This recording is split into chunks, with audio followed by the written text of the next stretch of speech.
Tov hine matov, yadada yadada da da da. Hine matov,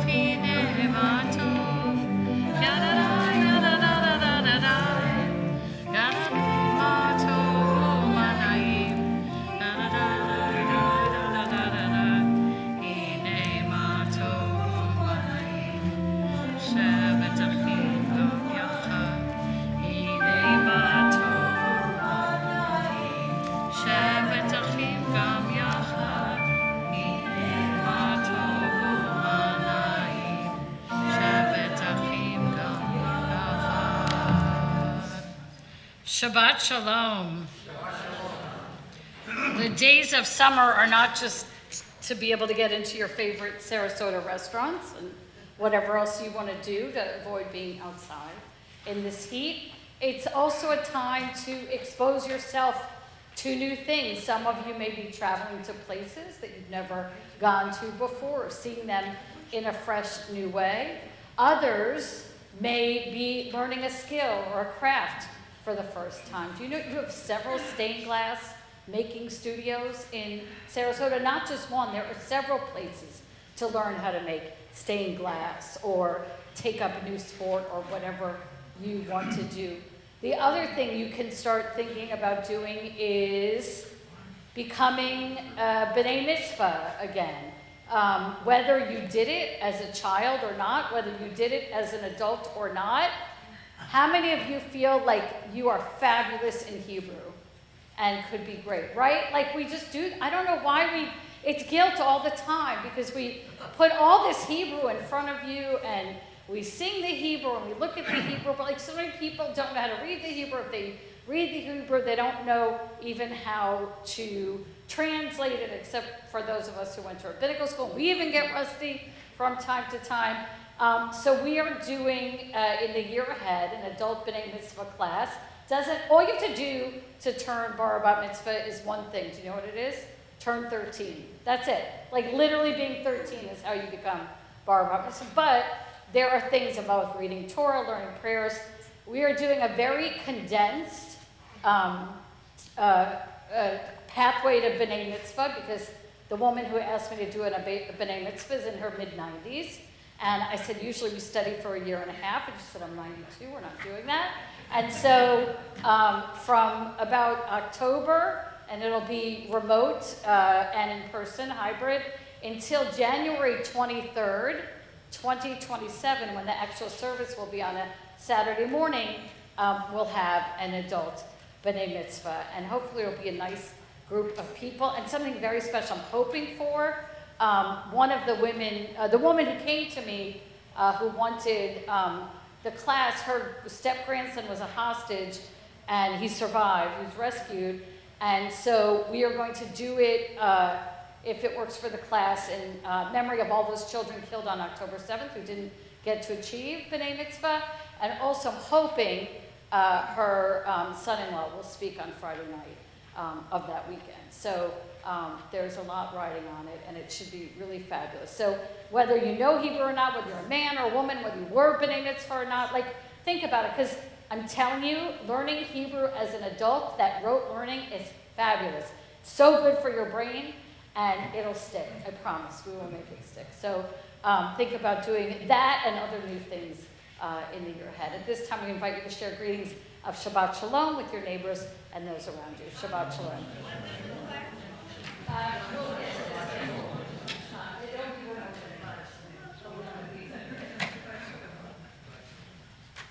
At this time, it is a pleasure to invite forward Jan Wallace to light the candles this evening. Candle lighting for Shabbat you'll find on pages 2 and 3.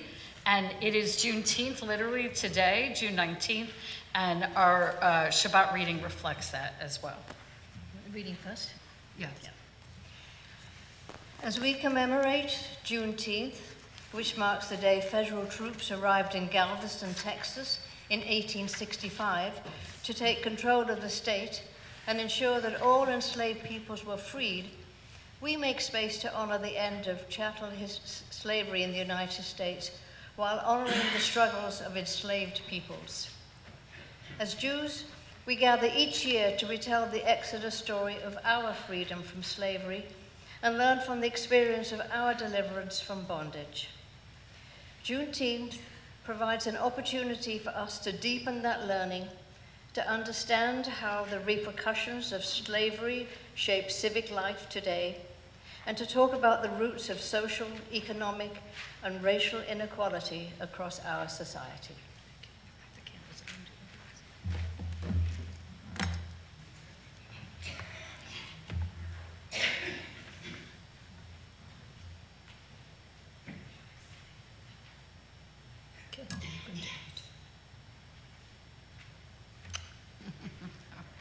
Doesn't like me. Come on. There you go. And here's the rest. Baruch atah Adonai Eloheinu melech haolam, asher kitishanu b'mitzvotav v'tzivanu lahadlik neo shel Shabbat. Amen. Shabbat shalom. Shabbat, Shabbat, Shabbat. We spoke to Tony yesterday. I forgot. Sorry. I was eager.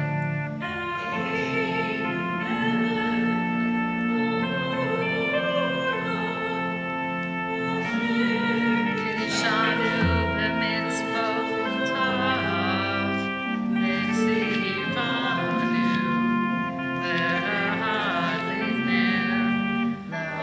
lahadlik ner shel Shabbat.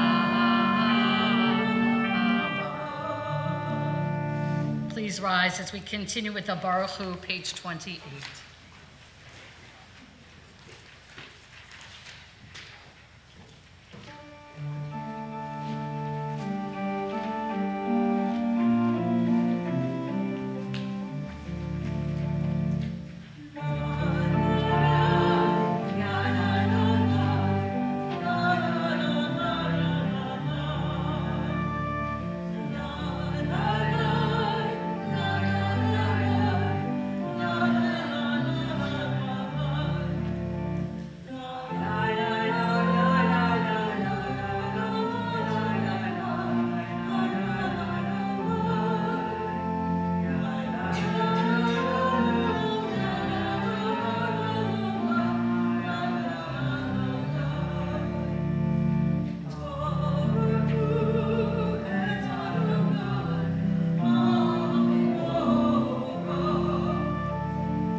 Page 30, we read together. Baruch atah Adonai, Eloheinu melech haolam, asher bidvaro ma'ariv aravim, v'chokhmah poteach she'arim, uvitfuna mishanei itim, umachalif et hazamanim, umisader et hakochavim, b'mishmoretehem barakia kirtzono, borei yom v'layla, golel or mipnei choshech, v'choshech mipnei or, umavir yom umevi laila, umavdil bein yom uvein laila, Adonai tzvaot shemo, El chai v'kayam tamid yimloch aleinu leolam va'ed, Baruch atah Adonai, hama'ariv ahavim.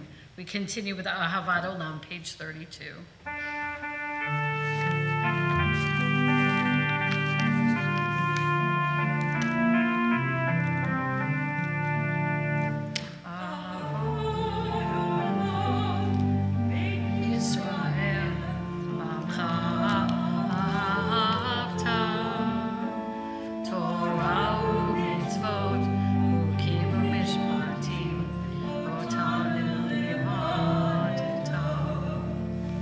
Al Cana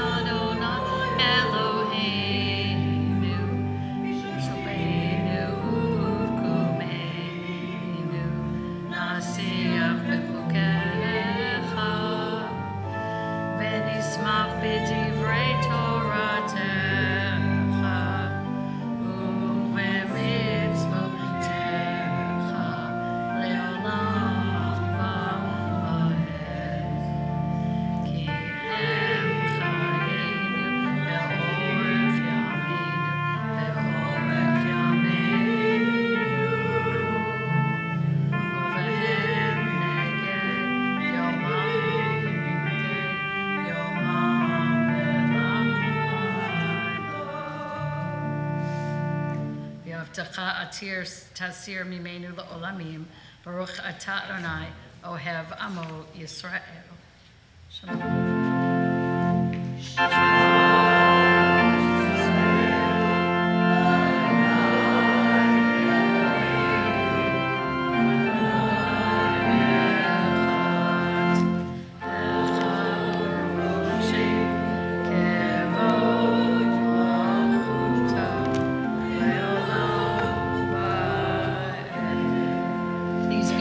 As we continue on page 36 with the Via Hafta.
Page 39, we read together at the bottom, together.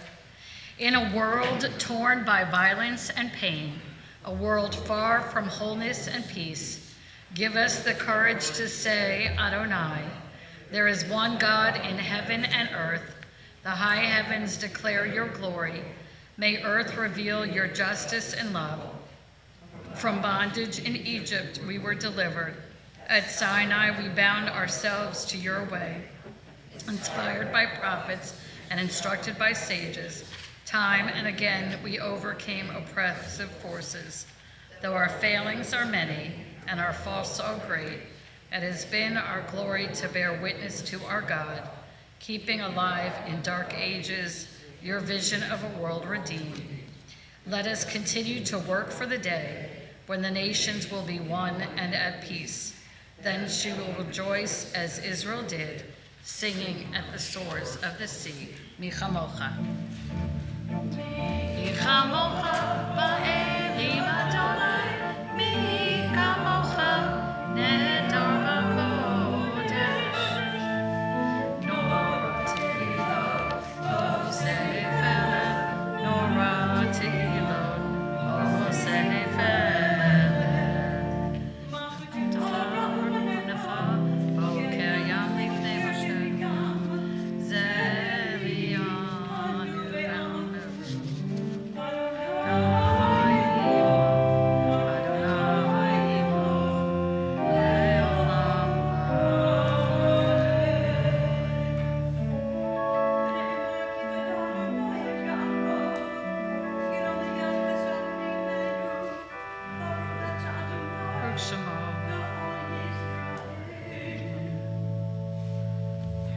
Page 42, we continue together.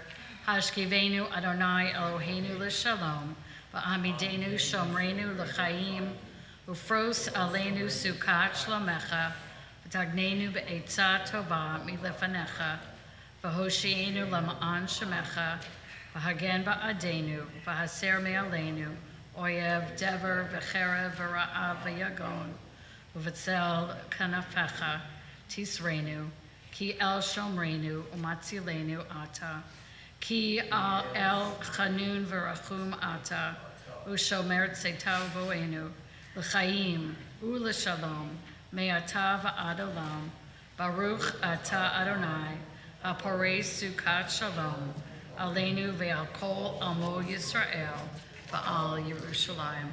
Please rise as we continue with the tefillah on page 46.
אתה קדוש ושמך קדוש וקדושים בכל יום יהלוך הסלע.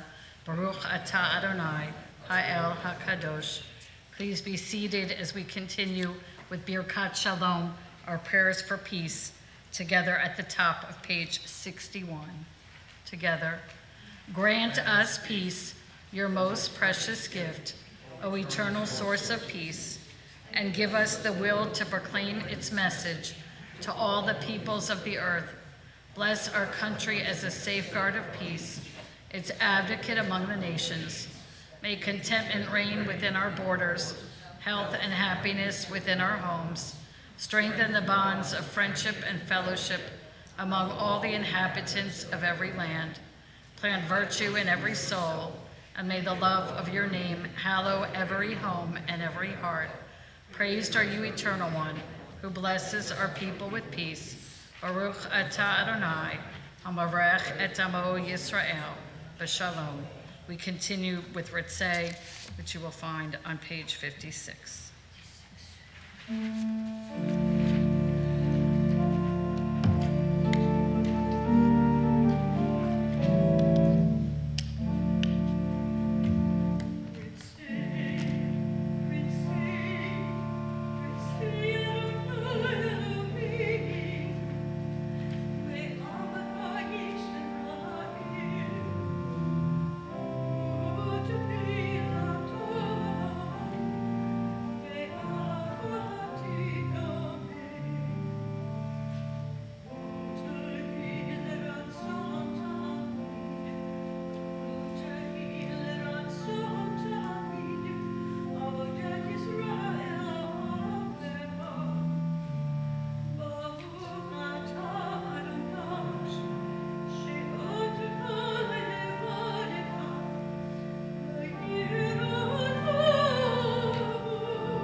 we continue in silent prayer.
Shabbat Shalom.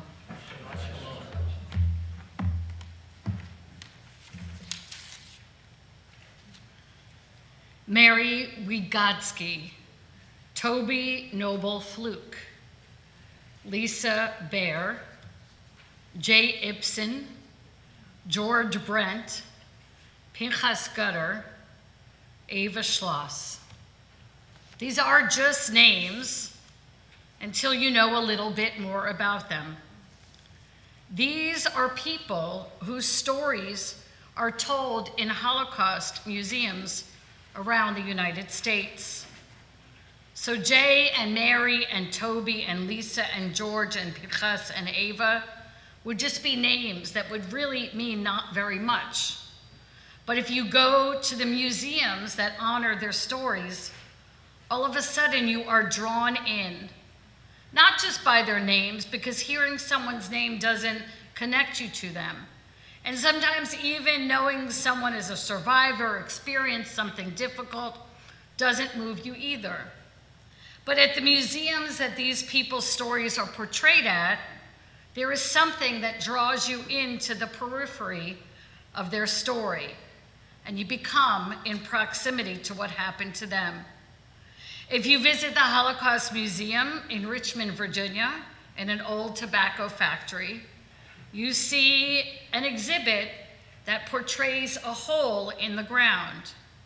That is a replica of the hole that Jay Ibsen and his family lived in for 6 months in hiding during the Holocaust.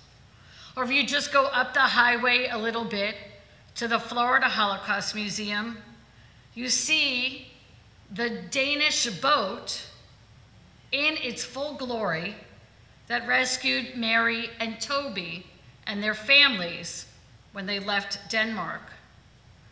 What happens when you bring in objects of connection, we go from periphery to proximity.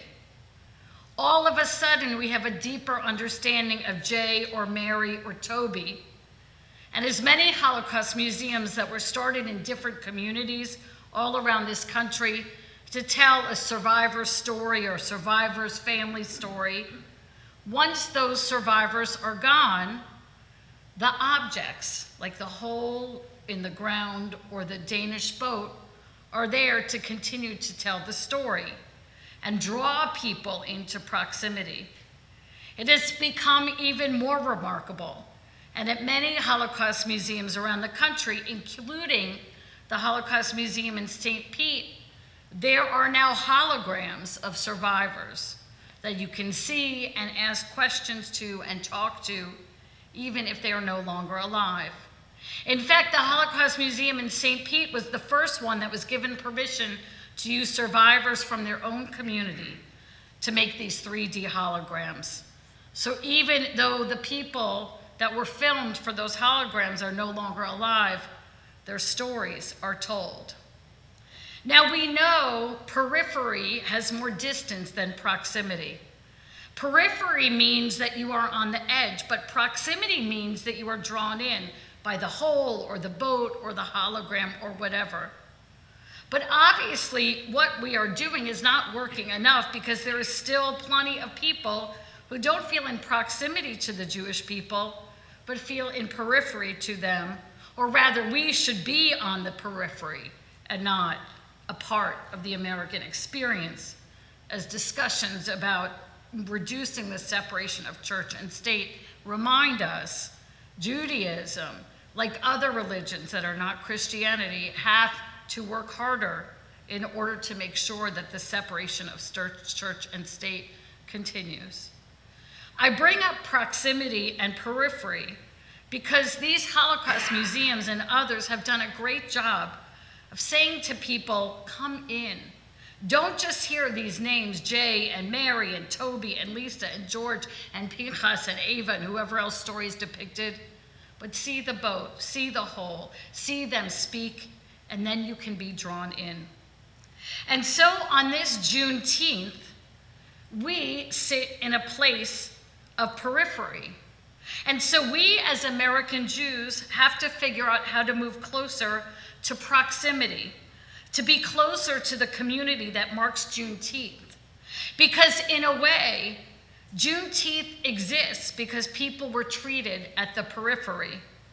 Rather than revealing the news of the Emancipation Proclamation upon its immediate existence, there were slaves from whom this information was kept, which is how we get to Juneteenth, the day finally the news arrived in Galveston, Texas, years after the Emancipation Proclamation. But even before the Civil War in the United States, there was already a tremendous feeling of periphery among the Black residents of this country. Frederick Douglass, on July 5th, 1852, said, "What to the slave is the 4th of July?" As part of the Faith 250 initiative that is used this whole year to study great American texts like the Colossus and this piece by Frederick Douglass and America the Beautiful, Frederick Douglass at first acknowledges the power and majesty of the 4th of July. And then he remarks that the 4th of July does not hit everyone. What to the American slave is your 4th of July? I answer, a day that reveals to him more than any other days in the year the gross injustice and cruelty to which he is the constant victim. And so what Frederick Douglass wanted to do is say to all the Americans that were celebrating the 4th of July in 1852, that until every American is in proximity and closeness to the 4th of July, there will be a segment of people that are in the periphery. And that may not be what the founding fathers had intended for the nation. That vacillation between periphery and proximity is alive even in this week's Torah portion. Moses has close proximity to God. It is said that there was never a prophet that was spoken to like God spoke to Moses. They're close and they are dear. But Moses does nothing in order to alienate himself from the Jewish community. He puts his heart and soul into leading them. He is never haughty or a bragger about his status and relationship with God. In fact, the opposite. He sees himself as close proximity, not just to God, but to all the Jewish people. But what happens in this Torah portion this week with Korach is Korach and a group of others say to Moses, no, you act like you are in the periphery. You act as if you have this private, special relationship with God that none of the others can have. Nothing could be farther from the truth in Judaism. Judaism is a religion that accentuates that each of us has proximity to God. We don't have to go through another human being like other religions in order to connect with God. Korach, in his haughtiness, was confused and misunderstood and made the cruelest of accusations to the humble Moses, saying that he bragged about his relationship with God. Ultimately, the earth swallowed Korach and his followers. This idea of anyone in the Jewish community thinking that they weren't in proximity to God was so painful to God that God made sure that that line did not continue. That is how important proximity is to the Jewish people, which means it is important for us as a Jewish people to move from periphery to proximity in understanding Juneteenth and understanding the experience overall of what it is like to be a minority in America. Yes, there are so many of you or your parents or grandparents who were denied places in law schools or medical schools or dental schools or had to say the Lord prayer or other odd, uncomfortable situations they were put in being Jewish. But America has evolved, thank God, and the Jewish community is an accepted and leading part of society. But we need to use this power and acceptance we have in this society in order to show that intense love and belief in other communities as well. I think that one of the problems that has kept anti-Semitism on the rise is that we teach Holocaust as if everyone understands the situation. But there are so many people who walk into a Holocaust museum or a situation where there is a Jewish setting or any situation that is unusual and confusing and different, and they are made to feel in the periphery. When I went to the Holocaust Museum in St. Pete a few weeks ago, a tour guide was actually grilling a pair of adults who were touring the exhibit, again and again asking them quiz questions that they got wrong. I held my head in sadness. Why would we humiliate someone walking into a Holocaust museum and make them feel bad about what they don't know?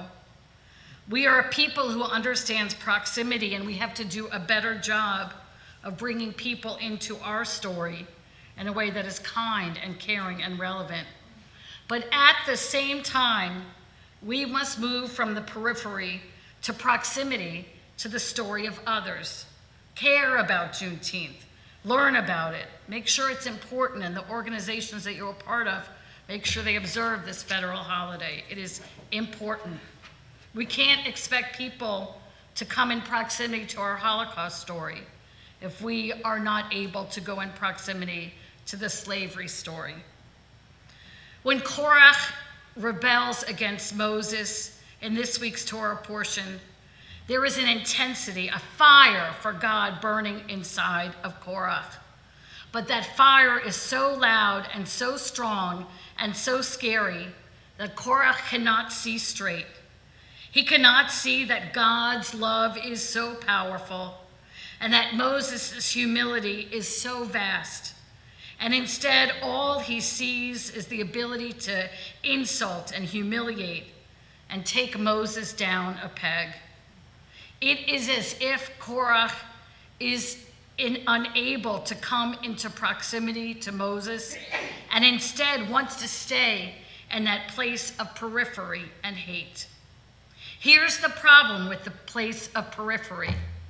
If you stay too long in the place of periphery, if you stop caring for people who are around you, those who are like you and those who are different from you, all of a sudden periphery can get very dark. I have no doubt that in the Holocaust or in the time of slavery, there was anyone leading those efforts who saw the Jewish people or those who were coming in from Africa as anything but human. Instead, they were only able to see them as peripheral to humanity. The Jews were not real human beings to the Nazis, and the slaves were not real human beings to those who enslaved them. Instead, they were on the periphery.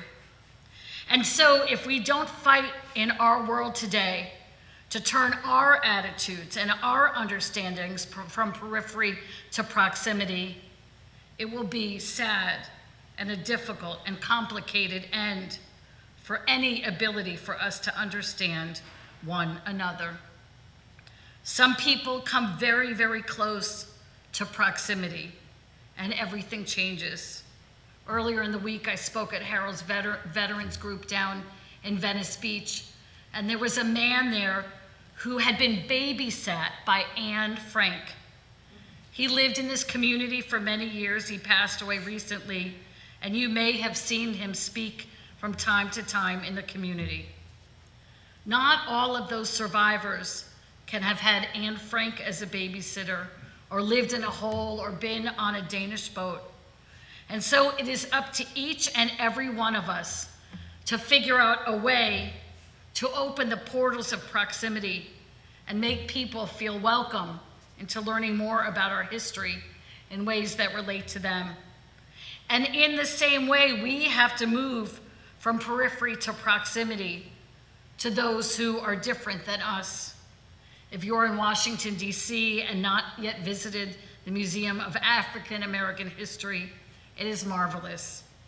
If you do not engage with those who are different in our community and in our world, then you will stay on the periphery.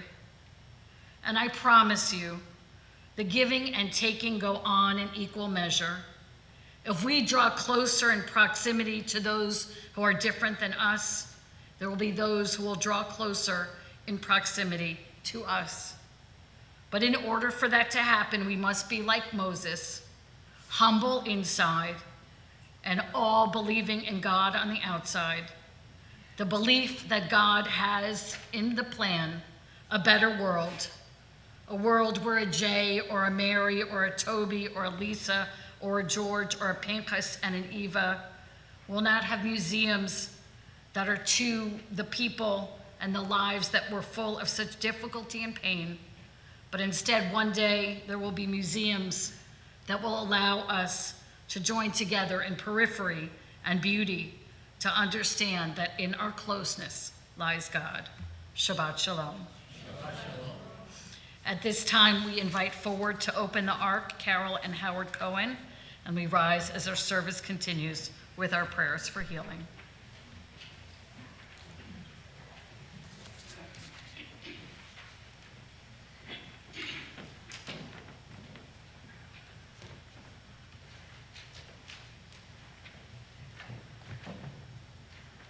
Yishaberach Havotenu Be'imotenu, may the one who blessed our ancestors bless all those in need of healing. In our prayers for healing this evening, Rabbi Jim Bennett, Rick Bitter, Michael Chisling, Sophie Colton, Nancy Eisenstadt, Ron Emmerman, Gail Frank, Debbie Hamburg, Joan Horowitz, Donald Price, Rebecca Lutkoff, Nate Lowen, Joelle Lowenstein, Linda Mack, Angela Mantilla, Connie Maduros-Jacobs, Helen Rausch, Lee Rakin, Linda Rosenbluth, Bonnie Rothenstein, Ethan Smith, and those names that you add as my hand meets your gaze. Michael Borstein, Amy Rosenthal, Daniel Parsons. Shuba Malka, Val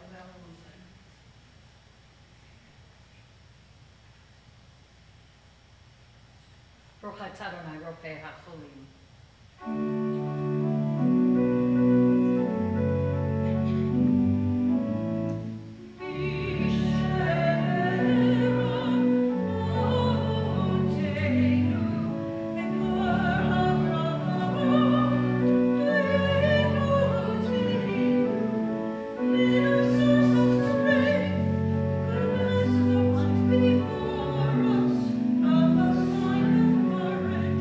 to make our lives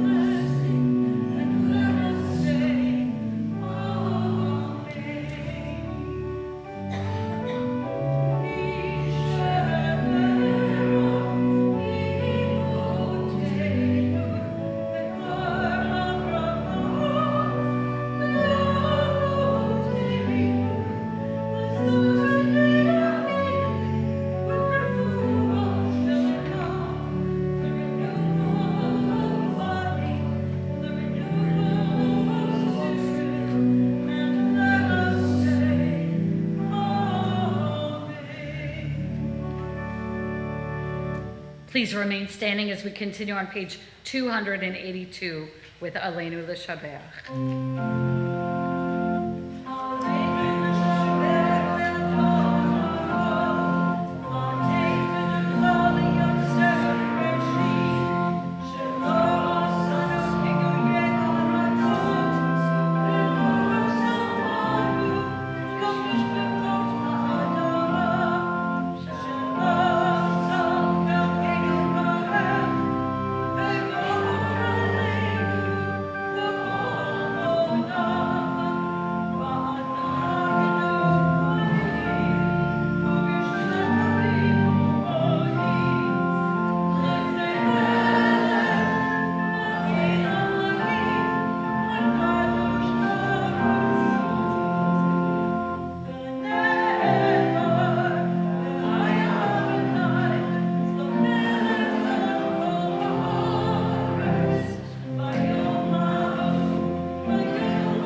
At this time in our service, our thoughts turn to those who are no longer with us, those who died at this season in years past, and those who have been taken from us in more recent times. If you are observing the yahrzeit, the anniversary of a death, or have been observing the name of someone who's been laid to rest in more recent times, please rise when the name of your loved one is read or you recite it. On the yahrzeits, the anniversaries of their deaths, we remember Ann Seufer, Theodore Olander, Joseph Tobias, Enwood Godin, Ellen Marcus, Mitchell Robiner, Arnold Fine, and those who have been taken from us in more recent times, Gary Steinman, Andy Roberts, Bonnie Haber, Dr. John Gudeman, Zach Myers, Betty Morse, Joel Feidelman, Maria Lubowski-Winkelman, Cynthia Noe, Lance Nicholas, Howard Baker, Janie Kaplan, Tasha Hurst, Barbara Blumfield, Marcy Abrams, Dr. O. David Solomon, Phyllis Rabinovitz, Jim Friedman, Suzanne Feld, Bernie Papernick, Terry Burke, Louis Wildstein, Peter Roth, Holly Freund, Jim Hutchinson, Bib Grossman, Shirley Fine, and those names that you add as my hand meets your gaze. George Parsons.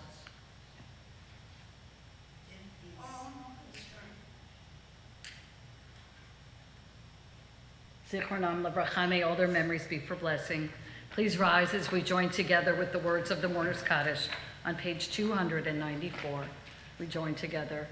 Yitgadal v'yitgadash shemei rabbah, v'yalma divarach kiruteh v'yamlich malchuteh, v'chayechon uvyomechon, uv'chayei d'chol beit Yisrael, ba'agala uv'yizman kariv v'yimru amen.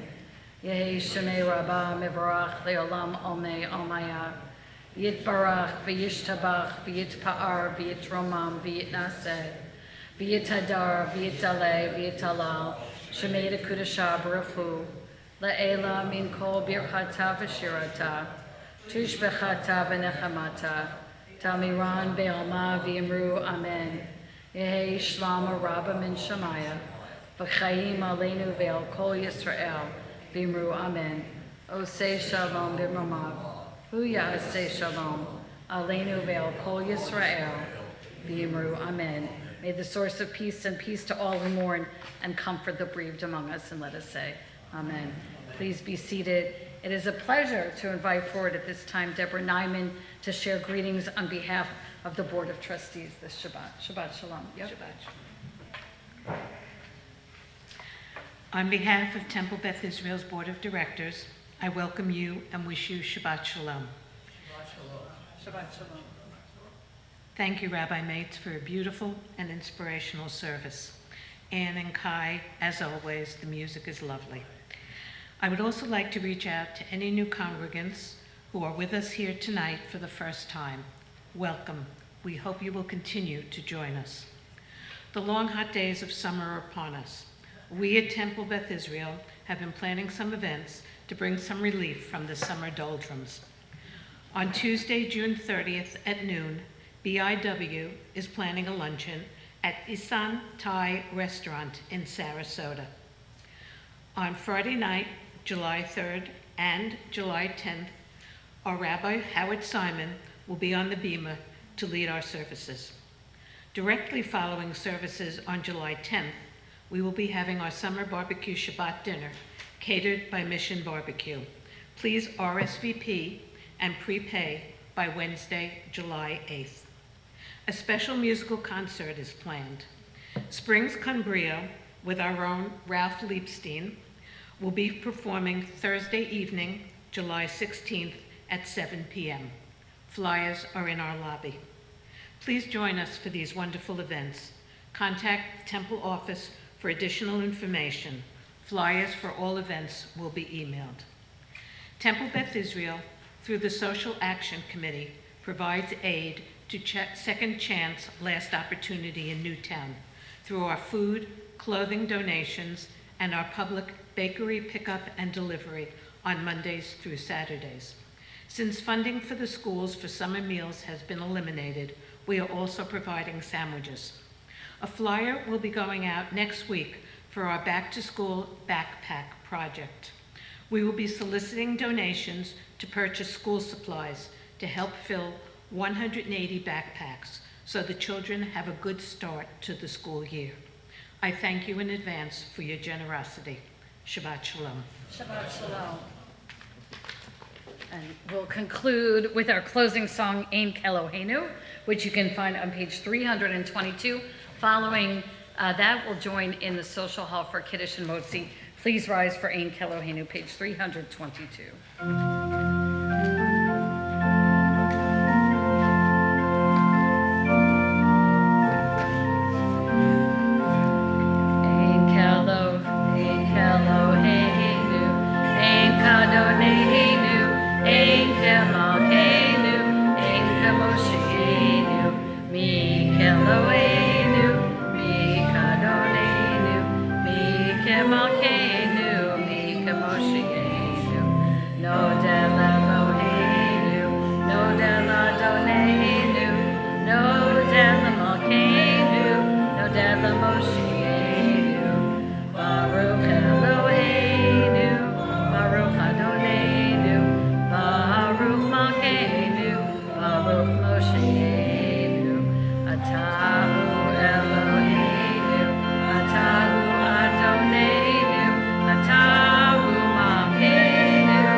Shabbat Shalom. We'll join in the social hall behind us. Shabbat Shalom. Well done, you. Oh, thank you. Hi, go. I got Kiddush. Go.